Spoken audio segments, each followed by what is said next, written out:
Let's go. Jon Hurwitz, Josh Heald, and Hayden Schlossberg officially announced the Season 6 renewal of Cobra Kai, and also announced that it would be the show's final season. I made a video back in November with a bunch of predictions, and one of them was that Season 6 would end the show. Not trying to brag that I called it, but yeah, I totally called it. Also true to my prediction was the idea that the final season would be greater in scope. According to Hayden Schlossberg, Season 6 will be the biggest both in scope and story, and compared it to a Thanksgiving feast. And hey, I've already got my eating pants ready. The three creators made their announcement with a sentimental message about the show and the fans. Paradise at last. We made it. When Daniel LaRusso arrived in the Valley with his mother in 1984, little did he know his life was about to be forever changed.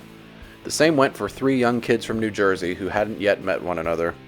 Daniel's journey from bullied teen to underdog hero became an indelible part of our childhoods and something that we would always carry with us in our hearts. Reacquainting the world with the Karate Kid universe has been our humble honor. Making Cobra Kai has allowed us to join the same hallowed dojo once inhabited by the great Robert Mark Kamen, John Avildsen, Jerry Weintraub, and all the amazing original cast members. It has also enabled us to play Sensei, expanding the original storylines and birthing a new generation of underdogs. We've never once taken this opportunity for granted. Our day one goal with Cobra Kai has always been to end it on our terms, leaving the Valley in the time and place we've always imagined. So it is with immense pride and thankfulness that we are able to announce that achievement. The upcoming Season 6 will mark the conclusion of Cobra Kai. While this may be a bittersweet day for the fandom, the Miyagi-verse has never been stronger. This fandom is the best on the planet, and we hope to be telling more Karate Kid stories with you down the line. Because as we all know, Cobra Kai never dies. In the meantime, strap in for the biggest season of Cobra Kai yet, and let today be a celebration of all that's come, as well as all that's still left to be told. We couldn't do it without you. We made it. Strike first, strike hard, no mercy. This message perfectly encapsulates why the show has been so successful. It's easy to see how much passion these guys have for the Karate Kid franchise and characters. Cobra Kai isn't just a soulless cash grab standing on the shoulders of a beloved franchise.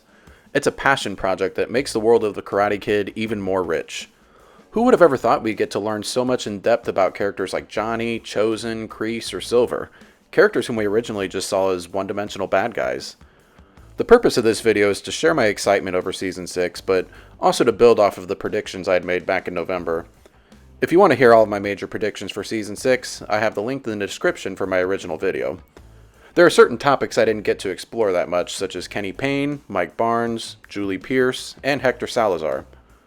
Let's start with Kenny. Kenny was introduced in Season 4 as a victim of Anthony's bullying. He flipped the script in Season 5 by bullying Anthony, becoming Cobra Kai's top student, surpassing Kyler, and even being a surprisingly tough opponent for Hawk and Robbie. He saw Silver as a great mentor, and the only man who saw his potential as a fighter and a leader. The end of Season 5 suggests that Kenny is turning his back on Silver, but he wasn't quite ready to reconcile with Robbie. Robbie was Kenny's first real karate mentor, so my prediction is that he joins Robbie and the others in Miyagi-Do. Much like Miguel and Robbie, as well as Sam and Tori, I think that we'll see Kenny and Anthony reconcile with one another. I think Kenny will have a presence throughout Season 6, but I don't think he'll be a big player, as even longtime characters like Hawk, Chris, and Dimitri had to take a hit in screen time during Season 5.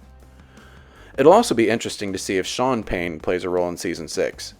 He gave Robbie a lot of problems in Juvie in Season 3, and was revealed to be Kenny's brother in Season 4, but he got no mention in Season 5.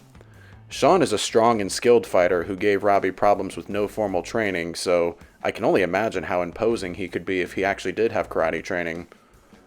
Moving on to Mike Barnes, it was nice to see his redemption in Season 5, and fun to see him team up with the other two Karate Kid villains. It's hard to see how he would be involved in the main story for Season 6, as he isn't a sensei, and will probably be focused on rebuilding his furniture store and his marriage. Much like Kenny, I think Barnes will have a presence throughout the final season, but I don't see him being a major player in the story. I hope I'm wrong though, because I really love seeing him return in Season 5. Now, on to Julie Pierce.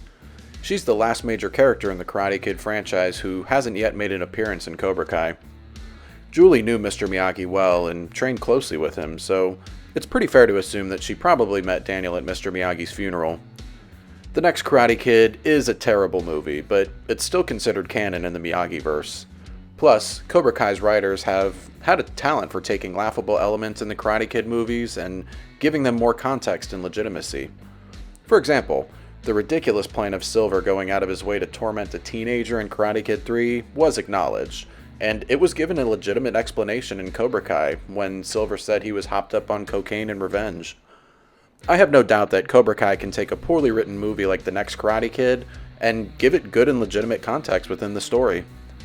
Hilary Swank, now an Oscar-winning actress, stated back in October that no one's asked her yet to be in Cobra Kai. This doesn't mean she won't be in Season 6, however, as we don't even know how much of it has been written and filmed. Remember that Andrew Garfield spent an entire year claiming that he wasn't going to be in No Way Home, so anything's possible. I'm not sure they could get Hilary Swank for a full season, but it would be nice to see her interact with Daniel and swap stories about Mr. Miyagi. Like I mentioned in my last Cobra Kai video, I also think seeing her fight Kim Dae-yoon would be awesome. I also want to talk about Hector Salazar, Miguel's biological father.